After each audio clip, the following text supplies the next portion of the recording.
antes de que comience la Semana Santa. O mejor dicho, ya en el día previo que es hoy, que es sábado. Hoy es sábado y de hecho esta tarde comenzamos con el domingo, la víspera del Domingo de Ramos, con todo lo que eso conlleva del comienzo de esta Semana Santa. Una Semana Santa de nuevo atípica, ¿no? Llevamos un año desde el comienzo de la pandemia y ya el año pasado tuvimos una Semana Santa más dura todavía, ¿no? Porque era todo más incertidumbre, más difícil y además no hubo nada presencial. Este retiro de militantes que tenemos ahora lo tuvimos totalmente virtual en aquel momento. Ya tenemos el lujo de tener aquí a militantes valientes que han venido hasta aquí para vivir el retiro presencialmente. El año pasado pues fue todo más duro, de verdad, tuvimos que vivirlo solamente con pantallas. Y bueno, yo creo que es una ocasión muy bonita para poder vivir en este tiempo que nos toca, en este tiempo de incertidumbres, de miedos, de dolor, de pérdidas. Durante un año hemos sufrido pérdidas, hemos vivido la enfermedad con todo lo que eso conlleva, el confinamiento, los que la han pasado con todas las secuelas o con todo el dolor, y después los que no, pues también con la inseguridad, con el miedo. Y ahora también sigue siendo pues toda una incertidumbre, la vacuna, las olas que van viniendo de la pandemia, todo eso nos pone inseguros, ¿no? Nos cuestiona en dónde tenemos puestas nuestras seguridades y certezas. Pero no queríamos dejar pasar esta Semana Santa sin comenzar con este retiro que tiene varias partes, varias motivaciones, con una línea, el sepulcro vacío que hemos visto en esa fotografía, una recreación de cómo sería el sepulcro realmente vacío en el que estaba Jesús, que se parece poco quizá al sepulcro actual. Cuando uno va a Tierra Santa, ¿no? Y llega a Jerusalén, pues se imagina eso que hemos visto en la fotografía. Y lo que ve pues es una basílica inmensa, y dentro de esa basílica inmensa que nos impresiona muchísimo, ¿no? Porque ahí se contiene lo más sagrado de nuestra fe, porque ese es el monte Gólgota, ¿no? Que queda justo debajo. Y dentro de esa basílica pues hay una capilla, un lugar especial, un lugar santo, donde nos tenemos que agachar para entrar, además, un poco para entrar a ese sepulcro, donde uno besa, venera, reconoce a Dios vivo en una losa, ¿no? Una losa que miles y miles de peregrinos han tocado durante años, salvo este año de la pandemia, que yo creo que ha sido más, todo ha estado todo cerrado, pero sin duda es el lugar santo y nosotros veneramos una tumba vacía. Es quizás lo más escandaloso de nuestra fe. Lo hemos escuchado hoy, ¿no? Llegó Simón Pedro detrás de él, de Juan, y entró en el sepulcro y vio los lienzos tendidos y el sudario con el que le habían cubierto la cabeza, no con los lienzos, sino enrollado en un sitio aparte. Un sepulcro vacío es lo que vieron ellos. Un sepulcro vacío es lo que nosotros veneramos, porque ahí está Jesús resucitado. Y hemos querido que ese sea el motivo central de este retiro y de este comienzo de la Semana Santa, cuando realmente es el final de la Semana Santa, ¿no? Realmente lo que hacemos el domingo próximo, el sábado próximo en la noche, será reconocer el sepulcro vacío, ¿no? Cuando se abre, se quita esa losa que cubría a Jesús y aparece la lápida, la piedra sobre la cual no hay nada. Pero nosotros hemos querido abrir esa ventana a la esperanza. Cuando uno está esperando una larga fila de peregrinos para poder entrar en el sepulcro vacío, porque es larga la fila que hay siempre, ¿no? Pues espera pacientemente para besar una piedra. Pero al llegar allí uno se emociona, se conmueve, ¿no? Por la profundidad, por la fuerza de ese lugar sagrado, en el silencio de ese lugar, ¿no? Donde, bueno, pues los que hemos podido estar allí es verdad que reconocemos lo maravilloso, ¿no? de esa piedra, nuestra fe sustentada en una piedra vacía. Algo tan sencillo, ¿no? Justamente el otro día escuchaba de un médico que le explicaba a una niña, le decía cómo es la muerte, porque esta niña estaba enferma de cáncer, y le decía bueno, tus papás y tú estarán en partes distintas de una misma habitación. No se verán, pero sabrán que están cerca. Y se oirán. Sí, sí, oirás la voz de tus padres y ellos la tuya. Y ahí la niña se quedó tranquila, sabiendo cómo iba a ser, ¿no? Ese no estar estando. Quizás eso es lo más impresionante siempre de la muerte, ¿no? El no estar, pero estando. El irte, ausentarte, pero permanecer al mismo tiempo. Y nuestra fe es la que nos dice, ¿no?, que no estamos aquí en esta sala misma solos, sino que también aquí estamos acompañados por nuestros seres queridos, que están mucho más cerca de lo que pensamos que están en ese paso, en ese paso que damos hacia la muerte. Estamos dando un paso hacia la vida. Y lo que nosotros celebramos no es el final, sino el comienzo, el principio. No el último día de la vida, sino el comienzo del primer día de mi vida para siempre, en un estar en comunión los unos con los otros. Y eso es lo que nos sustenta, eso está basado en esa tumba vacía, porque los apóstoles cuando van corriendo hasta la tumba vacía y la encuentran vacía, mejor dicho, esperando encontrar el cuerpo de Jesús, Juan y Pedro no se cuestionan en ese momento dónde han puesto el cuerpo, que podría ser el pensamiento más lógico, sino que hay una fe más grande que de repente, al ver el sepulcro vacío, creen, entienden. Vio y creyó. Vio y creyó, es la palabra, ¿no? Vio y creyó. En nuestra vida muchas veces vemos cosas y no creemos. En nuestra vida ahí ocurren sucesos, o como estamos viviendo esta pandemia, tantas cosas que han pasado, y muchas veces vemos cosas pero no nos detenemos a observar. Ellos se detuvieron a observar y con tanto detalle que vieron aquel lienzo, estaban puestos en un lugar, describieron el lugar perfectamente porque no solamente vieron, sino que observaron con detalle y comprendieron. Se detuvieron para comprender. El peligro en nuestra vida siempre es que vemos demasiadas cosas, pero nos detenemos poco en ellas. Y no hacemos una reflexión, y no tenemos una mirada de fe, y no vemos más allá de lo que está pasando, y no interpretamos las cosas que nos ocurren. Todo un año de pandemia a lo mejor no nos ha dejado todavía ninguna enseñanza, o no nos ha dejado nada nuevo, y podemos seguir esperando a que esto pase, a que esto acabe. Y nos sentimos como que la pandemia nos ha roto muchas cosas, pero no nos ha permitido entender nada. ¿Qué está pasando? ¿Por qué? ¿Por qué me está pasando a mí esto? ¿Por qué no puedo a lo mejor hacer los viajes o romper el confinamiento? ¿O por qué he perdido a un ser querido? Los por qué son tan difíciles. Y Pedro y Juan no se preguntan el por qué cuando llegan allí. Lo único que hacen es creer, entender. Pero entender sin comprender, porque luego veremos que no comprenden del todo, ¿no?, a ese Jesús resucitado. Pero sí entienden que ha ocurrido algo. Yo creo que todos hoy al mirar este año que ha pasado en nuestras vidas, nos damos cuenta de que ha pasado algo.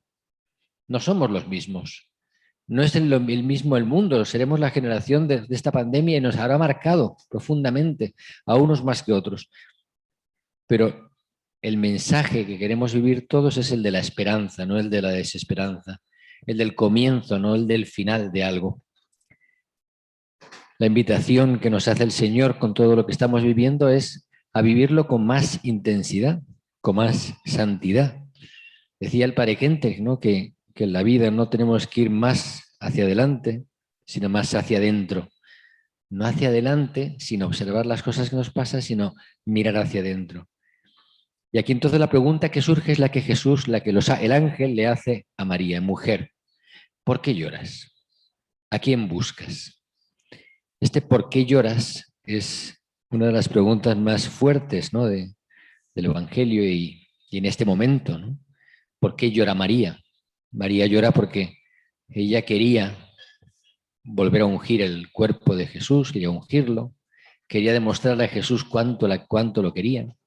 María se había expuesto al peligro en esa noche, había atravesado lugares hasta llegar al sepulcro, había sido valiente, se había esforzado, y cuando llega han robado el cuerpo, ¿no? O sea, esa es la sensación que ella tiene. Han robado el cuerpo de Jesús. ¿Por qué lloras? Muchas veces en nuestra vida nosotros tenemos motivos para llorar, ¿es verdad? Motivos. Algunos muy verdaderos y fundados, otros quizá menos importantes, pero que como el dolor es subjetivo, pues cada uno tiene un motivo suficiente para llorar, para estar triste. Y quizá en este momento, al llegar a esta Semana Santa y miramos hacia atrás, este año que ha pasado, y pensamos, bueno, ¿qué motivos tengo yo para llorar? ¿Cuáles han sido mis dolores de este tiempo? ¿Cuáles han sido los miedos que me han quitado la paz y la alegría? ¿Cuáles son las inquietudes y agobios que no me dejan ser feliz? ¿Por qué lloro? Y escucho del ángel que en este comienzo del retiro, sobre todo en este comienzo de la Semana Santa, me pregunta, hijo, ¿por qué lloras? ¿Por qué lloras? Y tenemos que ser sinceros y decirle al Señor, Señor, yo lloro porque no sé a lo mejor qué hacer con mi vida, o porque no entiendo lo que nos está pasando, o porque me angustia. ¿Cuánta gente vive este tiempo de pandemia con mucha angustia porque no tienen fe, además? Y lo viven con más angustia, o lo viven con mucha ansiedad, o lo viven con mucho dolor porque hay pérdidas objetivas también en la economía, en la situación que vivimos a nivel material, pero también a nivel espiritual, la ansiedad que provoca esta situación. ¿Cuántas personas han tenido que ir al psicólogo, ¿no? Durante este año, ¿no? De ansiedad, de inquietud, de agobio, de falta de esperanza, para encontrar un sentido a lo que está pasando. ¿Por qué lloras? Queremos colocar aquí, como María Magdalena, que coloca a los pies de ese hortelano, de ese hombre, de sus ángeles, sus inquietudes. Es que no sé dónde lo han puesto. No sé qué han hecho, qué ha pasado con mi vida en este año. ¿Cuáles son mis dolores? ¿Cuáles son mis ansiedades? ¿Cuáles son mis miedos que me quitan la paz? Porque temo que han robado el cadáver y no sé dónde lo han puesto. Es el dolor de María. No voy a volver a encontrar a Jesús para tocarlo, tocar su carne. Es el dolor de María, que amaba tanto a Jesús que quería volver a tocarlo antes de despedirlo para siempre. Y junto a esa pregunta viene la otra pregunta que ya han introducido en la oración. ¿A quién buscas? ¿A quién buscas? ¿Qué buscas? Podríamos decir. ¿Qué buscas? Y esa pregunta vuelve a nosotros. ¿Qué buscamos, ¿no? Al llegar a esta Semana Santa? ¿Qué busco? En medio de este año difícil, de este año que continúa con sus tensiones y dificultades, ¿qué busco? ¿Qué es lo que deseo? ¿Qué es lo que anhelo? ¿Qué me gustaría tener y no tengo? ¿Qué busco? María Magdalena busca solo un cuerpo muerto, pero en realidad recibe mucho más de lo que ella buscado. Busca un cuerpo muerto y recibe a un Jesús que le dice María, la llama por su nombre y le dice que la ama, que la quiere, porque viene a ella especialmente. ¿Qué buscamos? Muchas veces buscamos algo que no es realmente lo que nos va a dar la felicidad. Buscamos a lo mejor un trabajo mejor, buscamos que nuestra situación familiar mejore en otras ciertas cosas, buscamos cambiarnos de casa, buscamos protegernos para no enfermarnos, buscamos hacer un viaje, hacer un plan, buscamos a alguien que nos quiera más, o que nuestros hijos sean como esperamos que sean, o que a nuestros hijos les vaya todo bien. Muchas veces buscamos que las cosas nos salgan perfectas y vivimos en tensión tratando de que las cosas salgan bien, que todo funcione, que nada se rompa, que nadie se enferme. Vivimos en tensión tratando de controlarlo todo. ¿Qué busco? El control absoluto. El control absoluto, lamentablemente, no existe. Gracias a Dios, porque si no seríamos dioses, ¿no? Somos hombres, tenemos ese límite, esa impotencia de no controlarlo todo y no lo controlamos y experimentamos tantas veces que la vida se nos escapa y en lugar de disfrutar en lo que vivimos, estamos en tensión, queriendo controlar el futuro que no podemos controlar. Por eso, hoy escuchamos en el corazón, ¿qué buscas? ¿Qué buscamos al llegar aquí? ¿Qué buscamos en nuestro interior? Y muchas veces nos falta esa fe y podemos haber vivido estos meses con desesperanza. Y en lugar de transmitir esperanza, hemos vivido quejándonos o exigiéndole a la vida algo mejor, o exigiéndole al gobierno que actúe mejor, o exigiéndole a los demás que se comporten bien, o exigiéndole a Dios, a las personas, lo que a lo mejor no pueden darme ¿Qué busco? Quiero asegurarlo todo, tener todo bajo control y es imposible.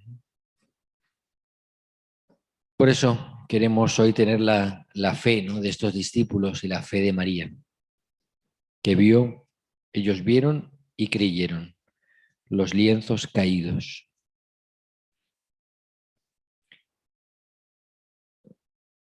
Quiero creer, ¿no? Quiero creer que Jesús va a utilizar también mis debilidades. Voy a detenerme en algunos rasgos de Jesús resucitado ahora, de ese Jesús que vamos a celebrar dentro de una semana, pero que esta semana nos va a ayudar a caminar hacia esa meta, hacia ese sepulcro vacío. ¿Cómo es ese Jesús resucitado que esperamos?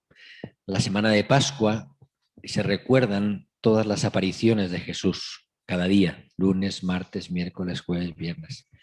Y es bonito porque la lectura de cada día de la semana próxima, después de Semana Santa, cada día es una aparición de Jesús. Y cada una de ellas tiene cosas distintas, originales, propias. Quizá hay algo que caracteriza a todas ellas, que es que Jesús aparece a los que ama y a los que le han amado. No da una rueda de prensa, no sube a YouTube su aparición gloriosa, ni se manifiesta a todos para que crean, sino que solamente va a aquellos que están buscando y que están llorando. ¿Por qué lloras? ¿Qué buscas? Va a esos que están llorando y buscando su cuerpo. Y va personalmente a cada uno y se acerca a cada uno y les toca a cada uno en aquello que tiene que ver con su vida personal. A cada uno de forma personal. Quizá el primer rasgo es ese, ¿no?, lo personal. Me toca a mí. Llama a María por su nombre. Me llama a mí por mi nombre más íntimo. Los que están haciendo el taller de ideal personal, los militantes, pues durante este tiempo han buscado su nombre. Y el nombre es aquel por el que Jesús me llama a mí, con mi nombre. Viene a mí, viene a tocarme a mí, viene a decirme María. Y María Magdalena en ese momento reconoce que ese es el nombre que le dio Jesús en realidad. Ese es el nombre verdadero que Jesús le puso y que solamente él conoce y la llama por su nombre de verdad. Nosotros deseamos que Jesús venga a nuestra vida y nos llame a cada uno con nuestro nombre personal, por mi ideal personal y me diga, Pedro, Juan, Diego, a ti te llamo con tu nombre, María, te digo a ti que te quiero, que he venido para ti. Esa es la resurrección, ese Jesús resucitado es personal, viene a mí y viene de forma original a mí. No hay ninguna aparición, mejor dicho, todas las apariciones son personales, son únicas, porque se aparece a cada uno en lo que necesita. Quizá otro rasgo de este Jesús resucitado que nos puede ayudar también en este tiempo es el de la paz. Algo que perdemos fácilmente es la paz, incluso a veces por tonterías. La podemos perder también la paz por las cosas, preocupados por las cosas prácticas, como en este retiro, ¿no?, que nos puede quitar la paz porque estamos pendientes de que todo salga bien, de que llegue allí, venga aquí, o sea, que todos los que están en sus casas reciben el retiro y nos agobiamos, es verdad, perdemos la paz, nos pasa a todos, a mí el primero. Uno se inquieta por lo práctico, porque las cosas funcionen, porque las cosas resulten. Detrás de la paz normalmente hay pues a veces un deseo de querer controlar las cosas, que salgan como yo quiero. Hay un orgullo que no quiere ser herido, que quiere que me salgan bien las cosas y no quedar mal. Hay también un deseo de no perder nada de lo que tengo y por lo tanto pierdo la paz muchas veces. Lo primero que le dice Jesús a los discípulos cuando aparece en el cenáculo, atravesando las puertas, donde estaban reunidos por miedo a los judíos, es la paz esté con vosotros. Entonces ellos ahí reciben una paz, que es la paz del Espíritu Santo. Ojalá en esta Semana Santa y ojalá en la Pascua recibamos la paz del Espíritu Santo. Nos sentamos en paz. ¿Por qué el miedo nos quita la paz? ¿Por qué los agobios nos quitan la paz? ¿Por qué la vida nos quita la paz? Vamos a pedir al Señor que justamente en este retiro también le entreguemos a Dios pues todo aquello por lo que perdemos la paz. ¿Dónde hemos perdido la paz en este último tiempo? Las personas inquietas, como yo, pues a veces perdemos la paz, ¿no? Y necesitamos volver a mirar a Jesús. Señor, ayúdame a no perder la paz, dame tu paz, ¿no? Hay gente muy tranquila, ¿no? Algunos, la procesión va por dentro, como se dice en España, pero hay otros que son muy tranquilos, es verdad, que son como un lago, ¿no? Y otros que son, bueno, yo me incluyo en esos, que tenemos más, pues eso, ¿no? Que somos menos tranquilos, pues perdemos la paz. Entonces necesitamos calmarnos y encontrar la paz en Jesús. Y por eso se lo pedimos especialmente, Señor, regálanos la paz. Regálanos también personas de paz, personas que pacifiquen, hay personas que calman, ¿no? Y hay otros que no, pues que nos ayuden a ser pacificadores nosotros, pero también que pongan en nuestra vida personas con paz, que nos calmen, ¿no? Que nos tranquilicen, que nos asienten, ¿no? Aquí algunos se miran, ¿no? Porque están equilibrados en su matrimonio y encuentran que uno da paz al otro, pues sí, eso es un regalo de Dios, porque no es evidente. Un tercer rasgo que a mí también me gusta de este tiempo es lo cotidiano se vuelve sagrado, ¿vale? Esa es la Pascua. Lo cotidiano se vuelve sagrado. Es decir, lo ordinario, en la pandemia hemos aprendido a descubrir que Dios entra en mi casa a través de la pantalla, como ahora, en el retiro, ¿no? Y que entra incluso en una comida. Y yo escucho ahí que hay algo religioso que está llegando a mi casa. Dios ha llegado a las casas a través de la pantalla. Lo cotidiano de mi vida se ha vuelto sagrado, más sagrado. En las apariciones, aquella cena con los discípulos de Maús, en el camino, al llegar a Maús, es cotidiano, tenían hambre. Y de repente, en aquel momento, ese momento cotidiano íntimo se vuelve sagrado. Yo creo que algo que ojalá nos haya regalado la pandemia, que a veces lo dudo que haya sido así, pero ojalá lo fuera, es que aprovecháramos y viviéramos lo cotidiano como algo sagrado. Jesús se aparece a los discípulos en el lago y come con ellos. Está con un pescado, con el pan y les da, come con ellos. Comparte el pan, comparte el pescado, comparte lo cotidiano y lo cotidiano se vuelve sagrado. Cuando viene Jesús a mi vida, hace que lo cotidiano de mi vida se vuelva más sagrado, se llene de luz, se llene de paz, se llene de esperanza. Lo cotidiano. Yo creo que lo que ojalá nos haya regalado la pandemia es a vivir el presente con esperanza y a disfrutarlo como algo sagrado en mi vida. El presente, el instante, sin agobiarme tanto por el mañana, por cuándo llegará la vacuna a todo el mundo, por cuándo se acabará la pandemia, por cuándo pasaremos al semáforo verde.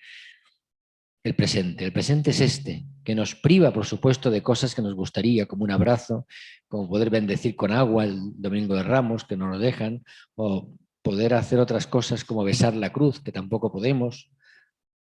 Claro que sí, nos quita muchas cosas que nos dan alegría, pero a cambio nos ha hecho, ojalá, más hondos y más capaces de ver a Dios en lo cotidiano, de una mesa familiar, de un compartir, de una conversación aparentemente trivial donde está Él, donde viene Él. Cuarto rasgo de ese Jesús es que viene donde yo estoy. Eso me gusta siempre pensarlo porque Jesús va a los discípulos cuando están yéndose a casa. No están buscando nada. Ya no están buscando y tampoco están llorando. Solo están tristes.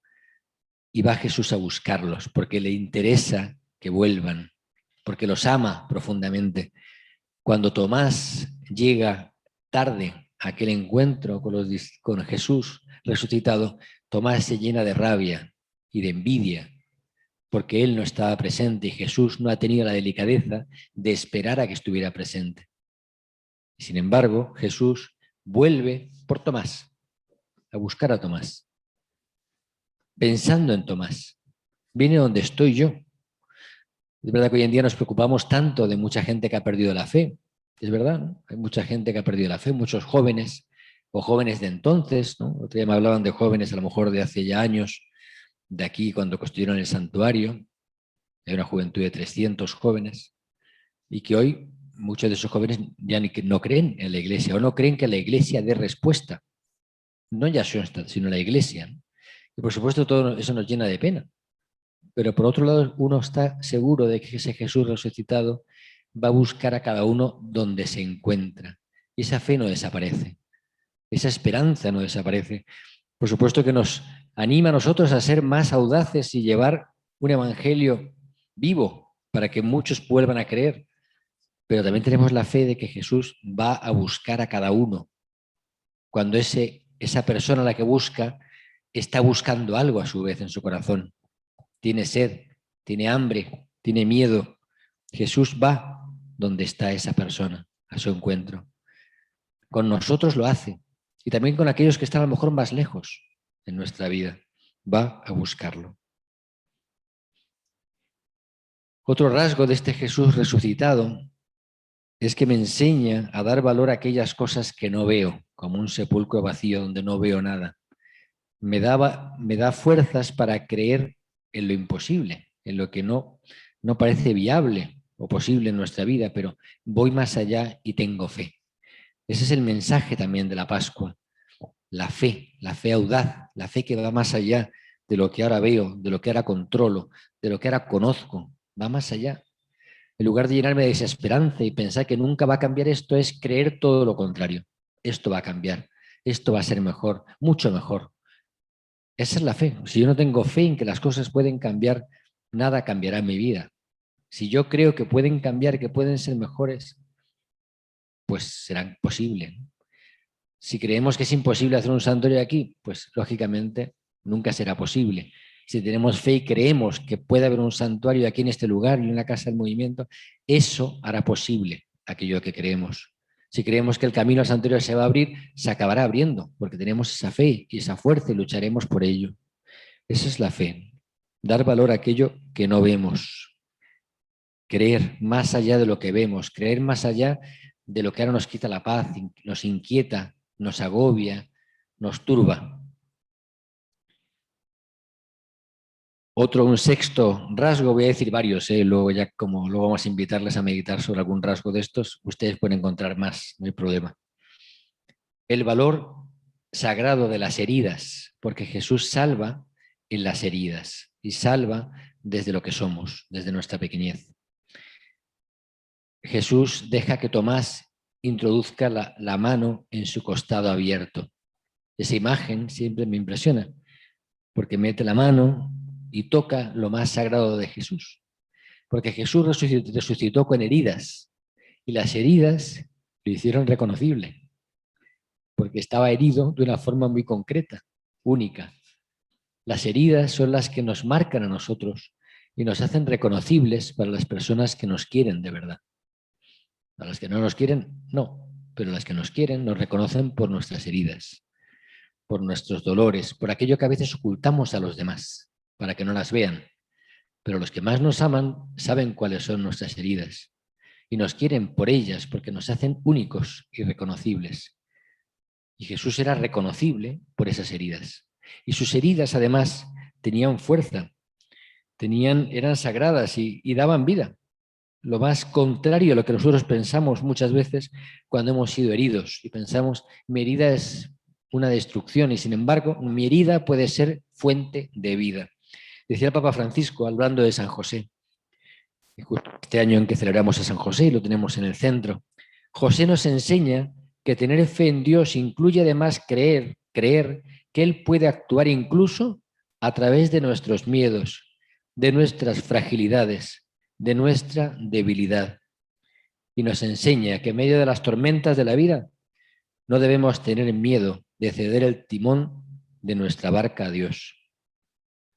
Quisiéramos tener todo bajo control, pero Él tiene siempre una mirada más amplia. Esa reflexión del Papa Francisco al hablar de San José, pues también me conmueve, porque muchas veces pensamos que Dios no puede sacar nada bueno de nuestros temores, de nuestros fracasos, de nuestras heridas, de nuestras desilusiones. Y de ahí hay un caldo de cultivo para que Dios pueda despertar esperanza. Si el sepulcro, que es lo más doloroso que conocemos, porque es el fin de la vida aquí en la tierra, se convierte en un signo de esperanza, cuánto más nuestras debilidades y nuestras heridas pueden ser como un sepulcro vacío. que dé vida a otros. Nuestra propia muerte, nuestras propias debilidades, nuestras propias fragilidades pueden ser un camino de salvación para otros, porque nos hace más humildes, más necesitados, y a través de nuestra experiencia y conciencia de debilidad es como se manifiesta justamente la esperanza para otros. Si Dios hace esto conmigo, que soy pequeño, ¿cuánto más podrá hacer con otros? Si Dios utiliza mis heridas para dar alegría a otros, pues tenemos fe en que Dios es capaz de sacar de un sepulcro vacío la resurrección. Eso es lo que nos salva a nosotros. No son nuestros méritos, no son nuestras capacidades, sino de nuestras debilidades Dios saca la esperanza. Y el último rasgo, el séptimo que quería mencionar, es la alegría.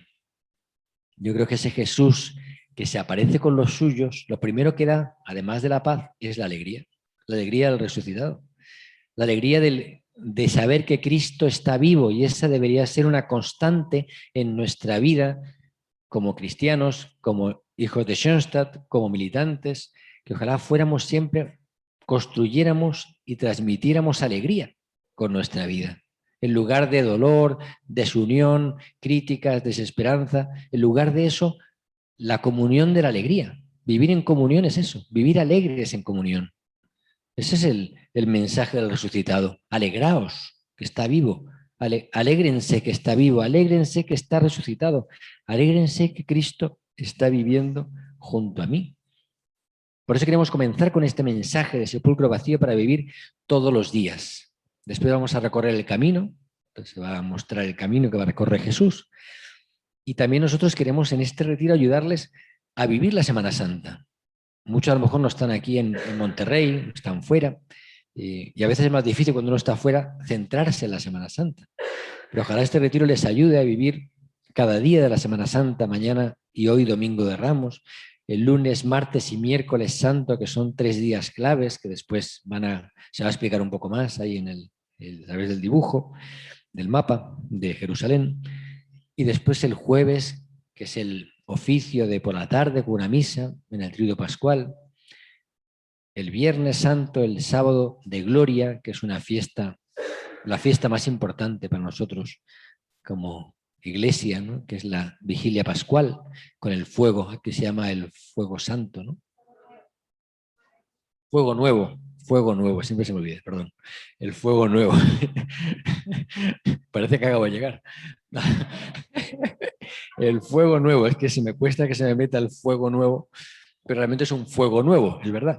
Es un fuego que nos habla de la esperanza en ese sábado y el domingo de resurrección.